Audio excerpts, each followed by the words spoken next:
नमस्कार, NDTV India के YouTube page पर आपका स्वागत है। मुंबई से मैं हूं पूजा भारद्वाज और इस यूट्यूब पेज पर एक अहम जानकारी के साथ मैं हाजिर हूं ऐसे वक्त में जब डेल्टा वेरिएंट और डेल्टा प्लस वेरिएंट को लेकर तमाम तरह की चिंताएं हैं। डेल्टा प्लस वेरिएंट के भी 2 वेरिएंट बताए जा रहे हैं और कई तरह की अटकलें हैं कि शायद वैक्सीन कारगर नहीं है, शायद डेल्टा वेरिएंट को वैक्सीन नहीं रोक पा रही है।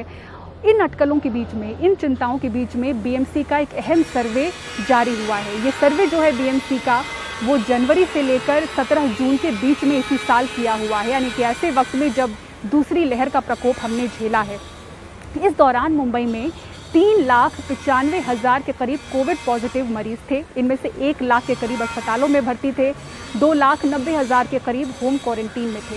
तो जो बीएमसी का सर्वे है वो 1 लाख के अस्पतालों में भर्ती मरीजों को इसमें शामिल नहीं किया गया है, उनका डेटा भी कंपाइल किया जा रहा है। लेकिन जो 2,90,000 होम क्वारंटीन में थे उन पर ये सर्वे हुआ है। और आपको बता दें कि होम क्वारंटीन में होने की एक बड़ी वजह ये भी थी क्योंकि अस्पतालों में जगह नहीं थी, बेड की किल्लत थी। उस समय में कई ऐसे मरीज़ घरों में थे जो कि ऑक्सीजन सपोर्ट पर भी थे। तो इन तमाम मरीज़ों को इस सर्वे में शामिल किया गया है। और इसमें पता चला है, बीएमसी के वॉर रूम के इस सर्वे में पता चला है कि 2,90,000 कोविड पॉजिटिव मरीज़ों में से 10,500 मरीज़ों ने वैक्सीन की पहली डोज ली थी, यानी कि 2.66% ही मरीज़ थे जो कोविड पॉजिटिव हुए वैक्सीन की पहली डोज के बाद। दूसरा जो डेटा है वो बेहद अहम है, वो है दूसरी डोज की जानकारी। यानी कि जो 2,90,000 होम क्वारंटीन में मरीज़ थे उनमें से सिर्फ 26 मरीज़, 26 पेशेंट्स ही ऐसे बताए जा रहे हैं बीएमसी के सर्वे में जो वैक्सीन की दूसरी डोज के बाद संक्रमित हुए, यानी कि 0.01% के आसपास बेहद कम मरीज जो कि दूसरी डोज के बाद संक्रमित हुए हैं।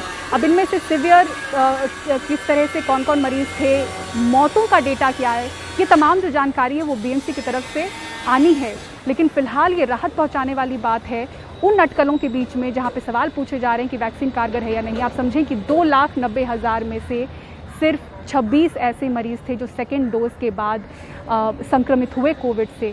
तो किस तरह से सेकेंड डोज बचाता है, वैक्सीन आपको बचाता है, ये सर्वे में साफ हो रहा है। हालांकि जो एक बड़ा आंकड़ा है वो पता चलेगा जब 1 लाख मरीज़ जो अस्पतालों में भर्ती थे उनका डेटा जब सामने आएगा। इस सर्वे के बाद हमने अपनी तरफ से भी अस्पतालों से समझने की कोशिश की कि उनके यहाँ पर सिवियर पेशेंट्स कितने वैक्सीनेटेड थे या वैक्सीन नहीं ली थी। तो उसमें से जो फोर्टिस अस्पताल है, बड़े अस्पतालों में से एक, उनके मुलुंड के अस्पताल से हमको ये कंफर्म किया गया है, इसकी पुष्टि की गई है कि उनके आईसीयू में ऐसे एक भी मरीज़ नहीं थे जिन्होंने कोविड वैक्सीन की दूसरी डोज ली हो। और ये बात कंफर्म करने वाले खुद कोविड टास्क फोर्स, महाराष्ट्र सरकार ने जो टास्क फोर्स गठित की है उसके सदस्य हैं डॉक्टर राहुल पंडित, इंटेंसिविस्ट हैं, इस विभाग के यहाँ के प्रमुख हैं। उन्होंने ये कंफर्म किया है कि ऐसा कोई भी मरीज़ नहीं है जिन्होंने वैक्सीन की दूसरी डोज ली हो और उन्हें आईसीयू की ज़रूरत पड़ी हो या उन्हें वेंटिलेटर की ज़रूरत पड़ी हो। लेकिन हाँ, पहले डोज के बाद ज़रूर ऐसे मरीज़ हैं जो संक्रमित हुए हैं, जिनको आईसीयू की भी ज़रूरत पड़ी है और उनको वेंटिलेटर की भी ज़रूरत पड़ी है।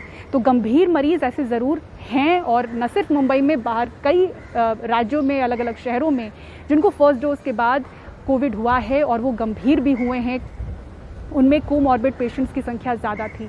लेकिन दूसरे डोज के बाद न के बराबर मरीज़ों को कोविड की वजह से आईसीयू और वेंटिलेटर की ज़रूरत पड़ी है। तो ये सर्वे ऐसी अटकलों के बीच में बेहद अहम है और राहत पहुंचाने वाला है।